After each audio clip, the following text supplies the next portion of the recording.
जो कहते थे कि वर्टिकल सीरीज में कोई DDLJ जैसा रोमांस नहीं आया, उन सबको जवाब देने आ गया है द रिटर्न ऑफ टाइगर। इसमें एक माफिया किंग ने छुपाई अपनी पहचान, डिलीवरी बॉय बनकर जीता दुल्हन का दिल, लेकिन जब सच्चाई सामने आई तब टूट गया सबका भरोसा। जानना चाहते हो क्या प्यार जीत पाएगा इस झूठ की जंग? तो अभी डाउनलोड करो पॉकेट FM ऐप और सुनो रोमांस, धोखा और सच्चे प्यार से भरपूर ये शानदार show the return of tiger. Ananya please सब कुछ मुझ पे छोड़ दो, मैं देख लूंगा। मैं टेबल लेने जा रहा हूँ, तुम आगे पीछे कम। अनन्या अभिनव को रोकने के लिए उसके पीछे पीछे भागी और जल्दी जल्दी में एक अमीर आदमी से टकरा गई और उस अमीर आदमी के महंगे सूट पर वाइन गिर गई। सॉरी मुझे माफ कर दीजिए, मुझे नहीं पता था। अंधी हो क्या? इस गवार को यहाँ आने किसने दिया? तुम जानती हो इस सूट की कीमत क्या है? 20 लाख का सूट है ये। मुझे माफ कर दीजिए सब, मुझे नहीं पता था। मैं अभी चल जा। तुम्हें क्या लगा मैं तुम्हें यहाँ से आसानी से जाने दूंगा? इस सूट की कीमत चुकाओ वरना क्या? वरना क्या? अरे वाह, एक और सड़क छाप गवान। लगता है इस रेस्टोरेंट के स्टैंडर्ड्स वाकई में बहुत गिर चुके हैं। अभी मेरी पत्नी से माफी मांगी। मैं माफी मांगू? तुम जानते भी हो मैं हूँ कौन? माफी मांगते हो, चलते नहीं यहाँ से। He's the owner of Sikandi Industries. Let's go, please. मुझे समझ में नहीं आ रहा है। मैं कह रहा हूँ माफी मांग मेरी पत्नी से अभी की अभी, वरना कहीं ऐसा ना हो तो इस दिन के लिए पूरी जिंदगी बचता है। अभिनव की बात सुनकर वो अमीर आदमी गुस्से से तिलमिला उठा। पूरा रेस्टोरेंट उसे देख रहा था। मैं इस शहर का सबसे बड़ा हीरा व्यापारी हूँ। अमीर से अमीर लोग, मंत्री, संतरी सब मेरे पॉकेट में रहते हैं। मैं चाहूँ ना चुटकी में तुम्हारा नामो निशान मिटा सकता हूँ, पर अगर मैंने चुटकी बजाते ही तेरे पूरे बिजनेस का नामो निशान गायब कर दिया तो? जब तक वो आदमी अभिनव की बात समझ पाता, अभिनव ने अपना फोन निकाला और किसी को एक मैसेज भेजा। अगले ही पल उस अमीर आदमी को एक कॉल आया और उसके पैरों तले जमीन खिसक गई। व्हाट? ये सब कैसे हो सकता है पापा? कोई हमें बर्बाद करने का कोशिश कर रहा है। क्या तुमने कोई बड़े आदमी को नाराज किया है? अगर किया है तो तुम अभी उससे माफी मांगो, वरना कल तक हम सड़क पर आ जाएंगे।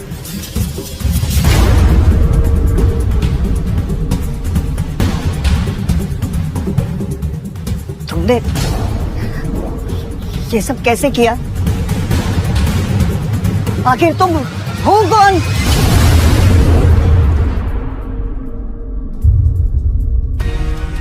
अभिनव एक घर जमाई था और अपने ससुराल के सभी छोटे बड़े काम किसी नौकर की तरह करता था, लेकिन आज उसे किसी से मिलने जाना था और उसकी सास शर्मिला को ये मंजूर नहीं था। अरे ओ निठल्ले जमाई, यहाँ पैर दबा, बहुत दर्द हो रहा है। सासू माँ मुझे कहीं जल्दी पहुँचना है, मैं आके आपके पैर दबा दूंगा। अरे ओ निठल्ले, आज तक चवन्नी तो कमाई नहीं तूने।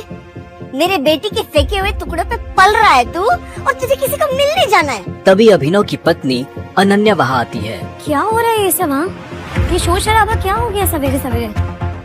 शोर मैंने नहीं, तेरे निखट्टू पति ने मचाया हुआ है, जिसे तेरे सखिया हुआ दादा ने जबरदस्ती तेरे पल्लू में बांध के रखा हुआ है।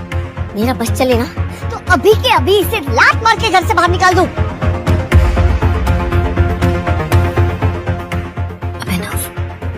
तुम्हें जहाँ जाना चले जाना, प्लीज पहले मम्मी का काम करके जाओ। नहीं अनन्या, मैं अभी नहीं रुक सकता हूँ, मुझे अभी जाना होगा। I'm sorry। इतना कहकर अभिनव वहाँ से निकल जाता है और ये देखकर शर्मिला का गुस्सा 7वें आसमान को छू जाता है। आने दो इस हरामखोर को वापस। इसे आज जंगली कुत्तों के पिंजरे में नहीं छोड़ दिया ना तो मेरा नाम भी शर्मिला नहीं। अब कैसे बचेगा अभिनव अपनी सास के गुस्से से? क्या अभिनव की आज शामत आने वाली है? क्या होगा आगे? थोड़ी देर बाद अभिनव मुंबई शहर की सबसे बड़ी 5 स्टार होटल सैफायर पर पहुंच गया था, लेकिन वहाँ भी उसका स्वागत कुछ ठीक नहीं होता।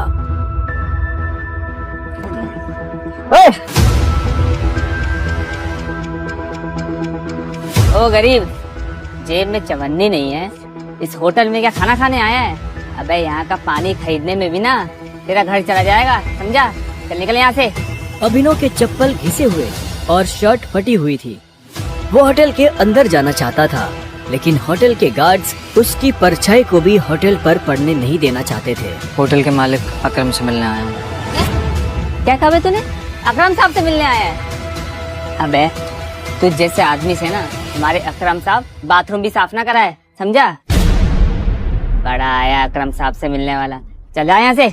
सिक्योरिटी गार्ड्स इतना कहकर अभिनव को साइड में हटा ही रहे थे कि तभी वहाँ अभिनव की एक्स गर्लफ्रेंड वैभवी अपने नए बॉयफ्रेंड के साथ पहुँचती है। अरे गार्ड भैया,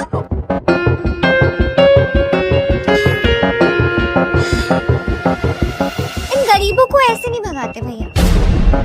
बेचारे ने कितने दिन से कुछ नहीं खाया होगा। वैसे भी होटल में खाना तो बचता ही है, जिसे हम फेंक देते हैं, वो इसे खिला देंगे। बेचारा बहुत दिनों से भूखा लग रहा है। अभी कुछ दिन पहले ही वैभवी अभिनव के साथ जीने मरने की कसमें खाया करती थी और आज वो उसके ही सामने किसी भिखारी की तरह बर्ताव कर रही थी। मुझे तो विश्वास ही नहीं होता देव, ये निठल्ला तुम्हारा बॉयफ्रेंड था। देवेन की इस बात को सुनकर अभिनव के गुस्से का ठिकाना नहीं था, लेकिन इससे पहले कि वो कुछ कहता, वहाँ एक आलीशान कार आकर रुकती है। अकरम सर आ गए। उस कार के रुकते ही गेट पर खड़े सभी गार्ड्स उस गाड़ी की तरफ दौड़ते हैं। तभी उस कार से उस होटल के मालिक अकरम निकलते हैं। कार के नीचे उतरते ही अकरम की नजर उस भीड़ पर पड़ती है जिसने अभिनव को घेर रखा था। उस भीड़ को देखकर अकरम अपने गार्ड से पूछता है, होटल की लॉबी में इतनी भीड़ क्यों है? पता नहीं सर, कोई भिखारी है, बोल रहा है कि उसे आपने बुलाया। मैंने तुम्हें कितनी बार कहा है कि मुझे मेरे होटल में ऐसे लोग नहीं चाहिए। उठाकर फेंको उसे बाहर।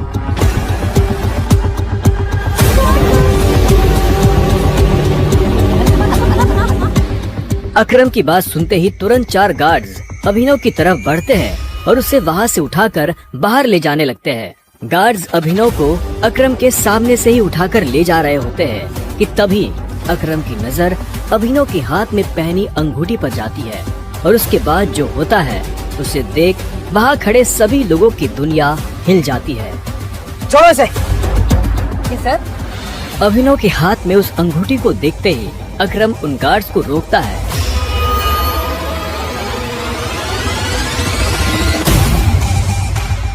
टाइगर। और उधर करोड़पति अकरम अभिनव के पैरों में गिर जाता है।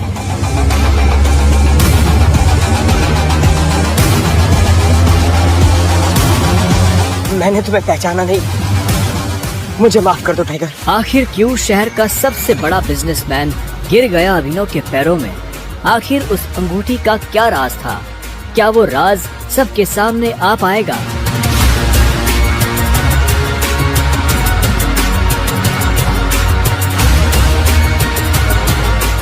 अकरम के साथ हुई इस मुलाकात के बारे में अभिनव ने किसी से कुछ नहीं कहा। अगली सुबह जब अभिनव अनन्या को टिफिन देने उसके ऑफिस पहुंचा, तो उसने देखा कि ऑफिस में भगदड़ मची हुई है। फिर भी वो कानों में हेडफोन्स लगाकर अपनी धुन में मस्त था। भगदौड़ की वजह हाल ही में ब्रेक हुई न्यूज थी। ब्रेकिंग न्यूज, सिंह इंडस्ट्रीज की दिशा बदलने के लिए ये टेंडर आखिरी उम्मीद। मार्केट में इस खबर से सिंह इंडस्ट्रीज के शेयर में आ रही है भारी गिरावट। अनन्या सिंह अपनी कंपनी की डूबती नाव को कैसे संभालेंगी? Guys, the situation doesn't look good. ये हमारी आखिरी उम्मीद थी सिंह इंडस्ट्रीज को रिवाइव करने की। चिराग अनन्या का दोस्त और बिजनेस पार्टनर था। दादाजी के गुजरने के बाद बिजनेस को संभालने के लिए अनन्या ने चिराग को अपना पार्टनर बनाया था। वैसे तो उसे अनन्या का लाइफ पार्टनर बनना था, लेकिन अनन्या के दादाजी ने मरने से पहले जबरदस्ती अनन्या की शादी एक गरीब डिलीवरी बॉय अभिनव से करा दी थी। अनन्या बिल्कुल खामोश अपनी कुर्सी पर बैठी थी। तभी उसके बगल में बैठे कंपनी के चीफ फाइनेंशियल ऑफिसर मौतिक ने कहा, अनन्या, टेंडर ना मिलने की वजह से हमारे सारे के सारे इन्वेस्टर्स ने अपना हाथ खींच लिया है and the balance sheet also doesn't look good. अगर इस तरह से ही चलता रहा तो फिर हमारा दिवाला निकल जाएगा। मोतिक, यू नो वेरी वेल, इस कंपनी को बनाने में दादाजी ने अपना पूरा खून पसीना लगाया। सालों की मेहनत से सिर्फ हमारे देश में ही नहीं बल्कि विदेश में भी सिंह इंडस्ट्रीज का परचम लहराया। एक झटके में कैसे सब खत्म हो सकता है? ऐसा नहीं हो सकता। कुछ तो तरीका होगा यार। अनन्या, तुम्हारे दादाजी के समय के कुछ बहुत ही स्ट्रांग पुराने एसोसिएट्स थे हमारे, जिनके साथ में चिराग के इंस्ट्रक्शंस के बाद में हमने डील बंद कर दी, मर्जर की कोशिश की। ओ नबी जी, नॉट अगेन। इस न्यूज के बाद तो कोई भी हमारे साथ मर्जर नहीं करेगा। That's not an option. नॉटिक, let's see your plan. Desai उर्फ रविकांत अनन्या के दादाजी के पुराने वफादार थे और उन्होंने अनन्या के दादाजी के साथ मिलकर सिंह इंडस्ट्रीज को दुनिया भर में फैलाया था, लेकिन आज वो सिर्फ नाम के कंपनी के एडवाइजर थे। Good morning Mrs Lobo, such a bright beautiful Monday. आप कैसी हैं?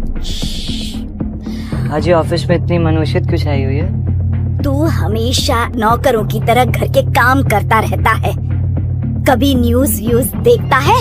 इतने बड़े इंडस्ट्रियलिस्ट के दामाद हो, बिजनेस की खबर रखा करो। ऐसा क्या होगा जिसकी खबर मुझे नहीं है? देखो, सरकारी टेंडर न मिलने से सिंह इंडस्ट्रीज को लगा भारी झटका। वेंटिलेटर पर चल रही सिंह इंडस्ट्रीज को 200 करोड़ के टेंडर से थी आस, और वो टेंडर जा पहुंचा आहूजा कॉर्पोरेशन के पास। Hello ma'am. Yes ma'am, I will bring the files in your cabin right now. वो अनन्या कहाँ है? मुझे डिस्टर्ब मत करो, मुझे अनन्या के पास जाना है। I need to meet her right now. कहाँ है अनन्या मैम? अभी तुम घर जाओ। आप कहाँ जा रही हैं? कॉन्फ्रेंस रूम में। Thank you Mrs Lobo. अभी नहीं। अनन्या, मुझे आज की क्राइसिस के बारे में तुमसे बहुत जरूरी बात है। अभिनव को इस तरह देखकर सभी लोग हैरान हो जाते हैं। सबको बखूबी पता था कि अभिनव सिंह परिवार का एक नाकारा घर जमाई है। अभिनव, गेट आउट। अभी नहीं। अनन्या, मैं तुम्हें इस मुसीबत से, तुम सबको इस मुसीबत से निकाल सकता हूँ। मेरे पास रास्ता है, मुझे 5 मिनट दे दो बस। अभिनव का इतना कहना ही था कि तभी चिराग अपनी कुर्सी से उठा। ये कॉन्फ्रेंस रूम है। तेरी हिम्मत कैसे हुई कंपनी के मैटर्स में बोलने की? अनन्या, सबसे पहले तो इस आदमी को इस कंपनी से निकालो। जब से इस कंपनी में आना, इस कंपनी की बैंड बज गई है। Ananya, take your own decisions. Chirag Abhinav को कॉन्फ्रेंस रूम के बाहर धकेल देता है। सिक्योरिटी, उठा के फेंक दो इस आदमी को बाहर। लोगों को अभिनव की हालत पर तरस आने लगता है और वो चिराग से रिक्वेस्ट करते हुए कहती है, sir, I will take care of this matter. You can go inside for the meeting. अच्छा, आप फाइल्स लेके आई हैं? यस। लीजिए मुझे। गुस्से में लाल चिराग वापस कॉन्फ्रेंस रूम में चला जाता है। Leave him. ये कोई चोर उचक्का नहीं है, ये आपकी अनन्या मैडम का पति है और सिंह परिवार का घर जमाई है। भूल जाते हो क्या ये सब तुम लोग? Thank you Mrs Lobo. जितनी इज्जत मुझे आपसे मिलती है, उतनी शायद अनन्या और उसकी मम्मी से भी नहीं मिलती। You idiot! Come with me right now.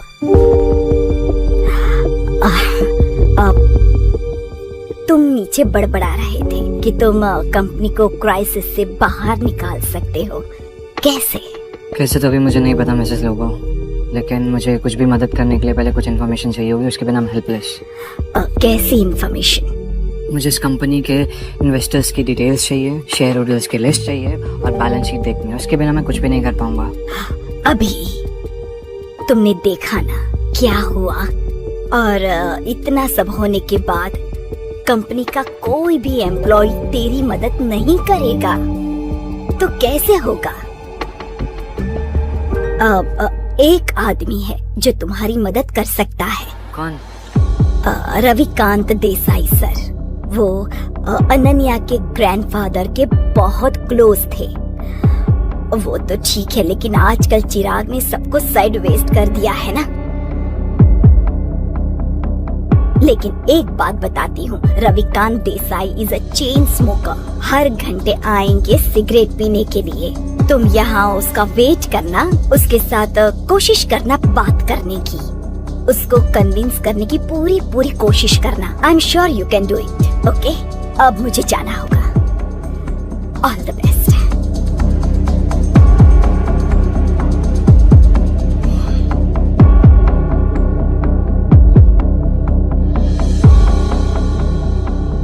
नमस्कार मंत्री जी, कैसे हैं आप? अरे अभिनव जी, आपने हमें कॉल किया?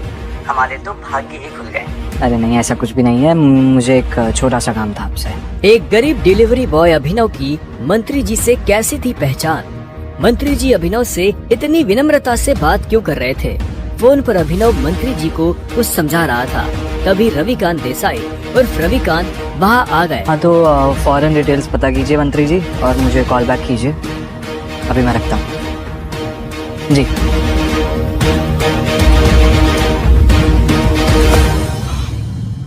रविकांत जी, सिंह इंडस्ट्रीज का मर्जर एके प्राइवेट लिमिटेड के साथ कैसा रहेगा? एके प्राइवेट लिमिटेड, वो तो हमारे बहुत ही पुराने एसोसिएट्स थे। लेकिन अभिनव, तुम उनके बारे में कैसे जानते हो? इसके बाद अभिनव ने रविकांत को कुछ ऐसा बताया कि उसे सुनने के बाद उसके होश उड़ गए। उन्होंने अपनी सिगरेट वापस रखी और अभिनव को अपने साथ कॉन्फ्रेंस रूम में ले गए। अबे ओ गरीब, तू गया नहीं अभी यहाँ से? Behave yourself. अनन्या, हमें अभिनव को एक मौका देना चाहिए। He has an excellent plan. वो भी सड़क छाप के पास।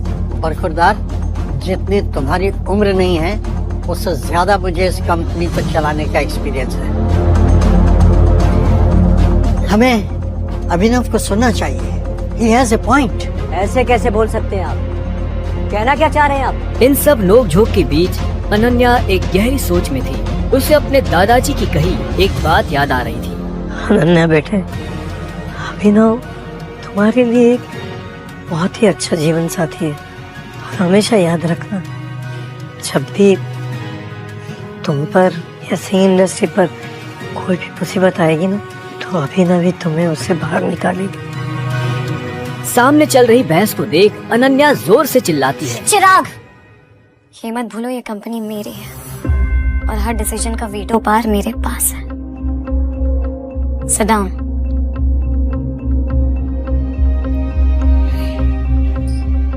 अभिनव, बैठो और जल्दी खाओ।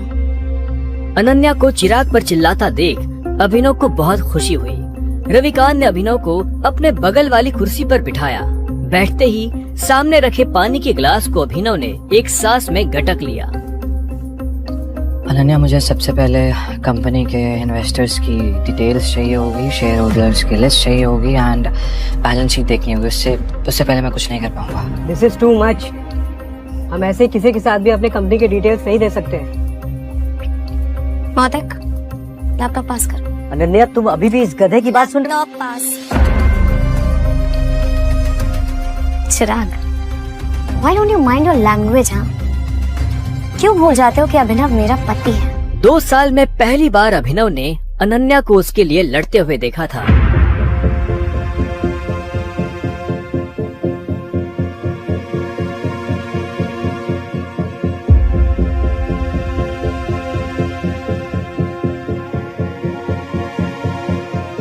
अनन्या, मुझे स्टेटमेंट्स में बहुत सी इरेगुलरिटीज दिख रही हैं।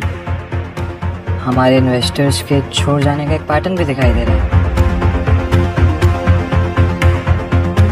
बैलेंस शीट की काफी ऐसी ट्रांजैक्शन है जिसमें मुझे डाउट है। ये क्या बकवास कर रहे हो? ये सब तो हवाई बातें। ये बताओ कि कंपनी को दिवालिया होने से कैसे बचाओगे तुम? गिरते हुए शेयर्स को कैसे कंट्रोल करोगे तुम? अभिनव, अनन्या, मैं कंपनी के शेयर्स बाय बैक करने होंगे। Brilliant idea. तुम्हें क्या लगा अभिनव? ये सब हम लोग ने डिस्कस नहीं किया होगा। अभिनव, हमारे पास फंड्स कहाँ हैं? Alright, okay. Let me make a call. इतना कहते ही अभिनव ने अपने फोन से एक नंबर मिलाया और उसके बाद जो उसने फोन पर कहा उसे सुनकर अनन्या के साथ सबके होश उड़ गए। चिराग और मोती की आंखें फटी की फटी रह गई। या मिस्टर अकरम, मेरी बात ध्यान से सुनिएगा। एके प्राइवेट लिमिटेड के अकाउंट से सिंह इंडस्ट्रीज के अकाउंट में अभी के अभी 500 करोड़ रुपए ट्रांसफर कीजिए। दूसरी बात, एके प्राइवेट लिमिटेड और सिंह इंडस्ट्रीज का मर्जर जो है वो उसको पब्लिकली अनाउंस कीजिए अभी। और हाँ, आहूजा कॉर्पोरेशन के जितने भी शेयर्स हैं सब खरीद लीजिए जल्दी। रविकांत अभिनव की बातें सुनकर मुस्कुरा रहे थे, लेकिन अनन्या अभिनव की इतनी बड़ी बड़ी बातें सुनकर हैरान थी। उसे यकीन ही नहीं हो रहा था कि उसका घर जमाई पति इतनी बड़ी कंपनी के मालिक से बात कर उसकी सिंह इंडस्ट्रीज का मर्जर करवा रहा था। अभिनव, कौन हो तुम? मुस्कुराते हुए अभिनव ने अनन्या की तरफ देखा, लेकिन उसने कोई जवाब नहीं दिया। पाई पाई के लिए तरसने वाले अभिनव ने कैसे दिवाला हो रही सिंह इंडस्ट्रीज को दिलाए 500 करोड़ रुपए। एक गरीब घर जमाई ने आखिर कैसे करा दी AK प्राइवेट लिमिटेड जैसे बड़ी कंपनी से सिंह इंडस्ट्रीज का मर्जर। क्या सिंह इंडस्ट्रीज की बर्बादी और सरकारी टेंडर न मिलने के पीछे चिराग और मोती की है कोई साजिश? मंत्री जी से अभिनव ने क्या पता करने को कहा था? इन सभी सवालों का जवाब जानना चाहते हो तो आपको सिंपल सा एक काम करना है। अपने स्क्रीन पर दिखाए गए एक नीले रंग के इंस्टॉल बटन पर क्लिक करना है। क्लिक करने पर तुरंत आपको मोबाइल फोन पे प्ले स्टोर पेज दिखाई देगा, जिसमें पॉकेट FM के नीचे दिए हुए इंस्टॉल बटन पर क्लिक करना है। उसके बाद ओपन बटन पर क्लिक करके अपने मोबाइल नंबर से पॉकेट FM ऐप रजिस्टर करिए। अब आप पॉकेट FM के सभी अद्भुत ब्लॉकबस्टर कहानियों को सुन सकते हैं। सुनने के लिए तुरंत डाउनलोड कीजिए पॉकेट FM।